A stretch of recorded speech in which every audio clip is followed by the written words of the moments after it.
AJ Hawk. Yeah, AJ. AJ, Stanford Steve texted me. I don't know if you heard it or not. Uh-oh. This is what he asked. He said, if Indiana beats Ohio State this weekend, is Ohio State toast? And then we started having this conversation. They'd have 2 losses to Oregon and to Indiana. And if Indiana beats Ohio State, they might be ranked. That might be the number 1 and number 2 teams in the country when it's all said and done. But they have 2 losses now, not in the conference championship. And now they get put in the pool of potential. I think that's what the pop. Yeah, that's there good. It is. The pool of potential to get into the CFP there.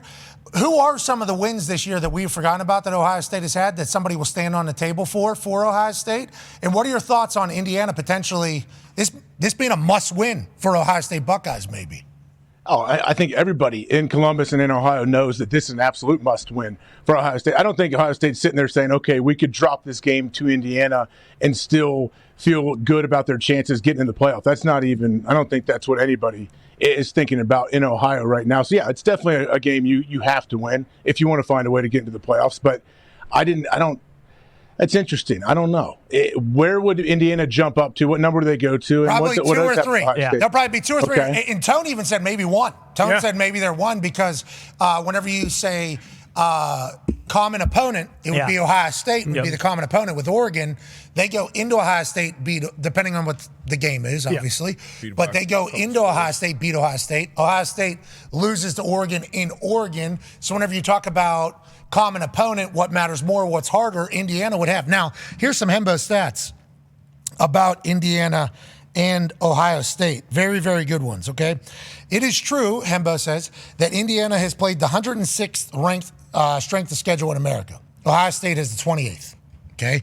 Also true, if you were to think about it, Indiana and Ohio State have played 3 common opponents, Northwestern, Nebraska, Michigan State.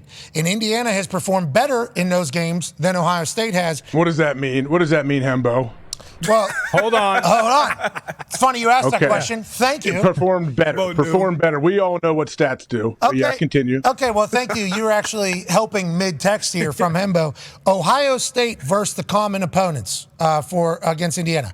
Plus 59 scoring margin, 90-31. That's pretty good. Mm-hmm. Indiana, plus 103 scoring margin. Holy hell. 144-41. Plus 418 yardage margin between those common opponents and Ohio State. Plus 576 yardage margin for Indiana versus those common opponents. That's 150-some difference there. Gee, drastic. Let's talk turnover margin. Because that's a thing. That's how we determine which team is better. Oh, someone's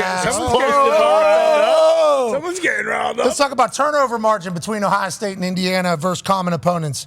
Ohio State versus Northwestern Nebraska and Michigan State, which are common opponents with Indiana, they're plus 3. That's pretty good. Yeah, that's winning football. That's pretty good. That's really good football. Indiana plus 6. Woo, double. Holy, double. Double it. Yeah, double them. And then one of the key factors in this modern football is explosive plays. Need explosive plays. Yeah. Need to be able to take the top off this entire thing. Chip Kelly, come on. There's no way. All that money, $20 million bucks on anything? Kidding me? Common opponents, Northwestern, Nebraska, Michigan State. Ohio State has a plus 7 explosive play margin. That's a lot. That's pretty good. It's great. That's really good. Plus 18 explosive play margin for Indiana against the common opponent. So whenever you start talking about strength of schedule and football judgment and all that shit gets thrown into it. And it's like Indiana's got that 106 next to them. But whenever you talk about football judgment and how they performed in games, especially with a common opponent, it's like, wait a minute. Is 13.5 way too many points for this weekend in the horse? You might have just moved the line. Yeah, what do they know? Probably what do they know? What are the people that are always seem to kind of have their finger on the pulse, which is the people making the lines? What do they know that maybe Hembo doesn't?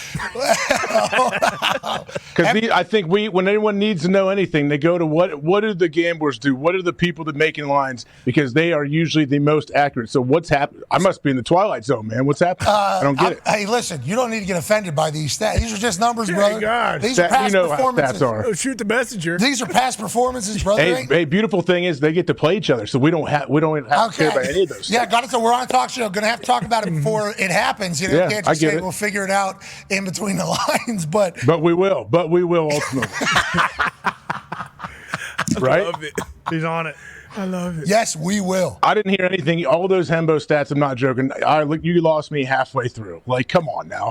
What's the EPA, DYA, whatever? All the stuff people talk about. These are just common opponents, brother. This is just judging the teams That's versus good. the teams that they We get to both play. played. They get to strap it up inside the lines. They get to do it. It's going to be fun. Okay, it's funny you mentioned the gamblers thing because Coach Dan Mullen telling us yesterday, like, hey, these coaches by 2 touchdowns, you're like, is there a matchup that I'm not seeing that these sports books are seeing? And then you're kind of going through film like, oh, yeah, they can't cover our guy. Okay, cool. This is where we're going to exploit this particular team. And then there's sometimes where you're a multiple score underdog and you're like, damn, okay, I thought this was more of a coin flip here. So I think people do have respect for the sports books. And inevitably, whenever this 12-team playoff gets put out, the teams that are left out versus the teams that are in, sportsbooks are going to put projected lines on what those games would be, and it would get used as a weapon for whoever gets left out. But common opponents, Indiana, Ohio State, up here. Did Board Manual say they do that? Do they go through all the common opponent, every single little stat there is? Do they do that for real? Football judgment matters, I think is what they said. And then he kind of gave a wishy-washy answer about valuing getting to the championship. He kind of gave an answer about we value it. If you looked in the past, it's like, well, we're not in the past, Ward. We're in a very different time right now. Brand new. And this bracket could look so different, AJ. We talked about it already ad nauseum. That first round bye only goes to conference champions, which has to be played for. So that's a game that has literally not even been set up yet. So that could all particularly change. So this is literally just a projection of what the college football playoff rankings have been given. It is not gospel. This is not everything. All of it can change, AJ. But if you're Ohio State, with the way it sits right now, I think that spot, huh? You like this spot? I think 5 is the right spot to be in. Yeah. What do they have to do to stay at 5? What do they have to do? So you would have to get to the Big Ten championship and then lose. Oh, we don't want to do that. But then you have 2 losses. Are you still 5? Because then you might drop down to somewhere else, 6 like or a 7. 9 or an 8. Yeah, because if Notre Dame keeps winning, you would assume they would probably slide in there because they don't have a conference championship either. So they kind of just. So they won't have another loss on their belt. But like you guys win the Big Ten, all of a sudden you get a bye, and now you got potential Bama coming down the pipe at a neutral And no site. home game either. Right. No home game either, yeah. Yeah, no extra cash. So, I mean, I don't know if this is what it was supposed to be like or if we knew this was going to be the case. 5 is the spot. Yeah. That is where you want to be in this entire college football. The other question is how much do they value just getting to your conference championship, right? Because if they get to if Ohio State goes there and their only loss is to Oregon, and then they lose to Oregon, and then they lose to Oregon again, like they shouldn't move very much, but they could now move behind Penn State, and now Penn State goes into the 5 spot. That's the path. I just found it. Which would punish a team for making the conference championship in the same conference as a team that they beat and didn't make the conference championship, which would piss off not just Big Ten people. No. That would piss off everybody in the country because it's like, I thought we were putting a premium on championships. That's why they get it. Anyways, college football, we appreciate you. 40 minutes on that. Yeah. And we could go another 3 hours. For sure.